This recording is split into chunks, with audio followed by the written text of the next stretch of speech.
മലയാള cinema ഒരു കലങ്ങി നിൽക്കുന്ന ഒരു സമയത്താണ് ഉള്ളൊഴുക്ക് വരുന്നത്. ഉർവശി ആ സമയത്ത് നടത്തിയ പാർവതിക്കൊപ്പം നിന്ന് അതൊരു പക്ഷേ നിങ്ങളുടെ ആ ഒരു തലമുറയിൽ നിന്ന് ആരും പറഞ്ഞു കേൾക്കാത്തൊരു കാര്യമാണ്. വല്ലാത്തൊരു ബോൾഡായിട്ട് പറഞ്ഞു എന്ന് തോന്നി.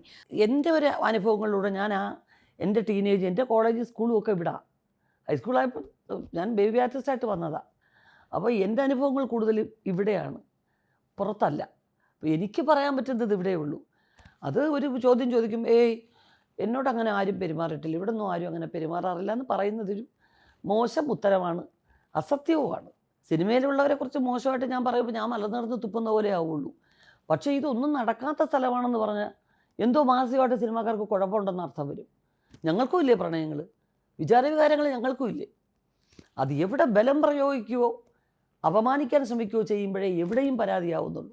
ഈ ഹേമ കമ്മിറ്റിയുടെ സമയത്ത് പറഞ്ഞു സർക്കാരല്ല താരസംഘടനയാണ് നടപടിയൊക്കെ എടുക്കേണ്ടത്, ഇങ്ങനെ എന്താ പറയുക സ്റ്റാർ നൈറ്റ് മാത്രം നടത്തിയാൽ പോരാ എന്നൊക്കെ പറഞ്ഞു. അവിടെ ഉള്ളവർ മുഴുവൻ എത്രയോ പതിറ്റാണ്ടുകളായിട്ട് പരിചയമുള്ള ആൾക്കാരാണ്. അവരൊരു പരിഭവം പറഞ്ഞു, ഇങ്ങനെ പറഞ്ഞു. എന്നോട് നേരിട്ട് ആരും പറഞ്ഞിട്ടില്ല. ആർക്കെങ്കിലും പരിഭവം തോന്നിയാലും അവർക്കുള്ള ഉത്തരം ഇതാണ്: എന്നെയാണ് ഉർവശി ഉദ്ദേശിച്ചത് ചിന്തിക്കേണ്ട കാര്യമില്ല. അവരാരും എന്നോട് ഒരാൾക്കാരും പെരുമാറിയിട്ടില്ല. പെരുമാറാതിരിക്കുക എന്ന് പറയുന്നത് പുരുഷനും സ്ത്രീയും ഒന്നിച്ചിടപഴകി നടക്കുന്ന സ്ഥലങ്ങളിൽ അങ്ങോട്ടും ഇങ്ങോട്ടും തോന്നുന്ന താല്പര്യങ്ങളെ പങ്കുവയ്ക്കാതിരിക്കാൻ പറ്റുമോ?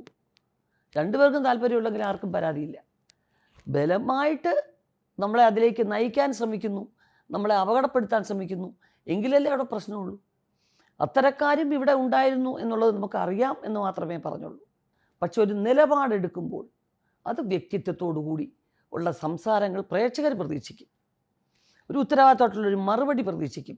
അല്ലാതെ ഈ വഴവഴ കൊഴവഴ എന്നുള്ള സമ്പ്രദായം പറയാതിരിക്കുക. ഒരു നിലപാട് തീർച്ചയായിട്ടും അത്തരം ഒരു സംഗതി ഉണ്ടായാൽ ഞങ്ങളുടെ ആഭ്യന്തര കാര്യമാണത്.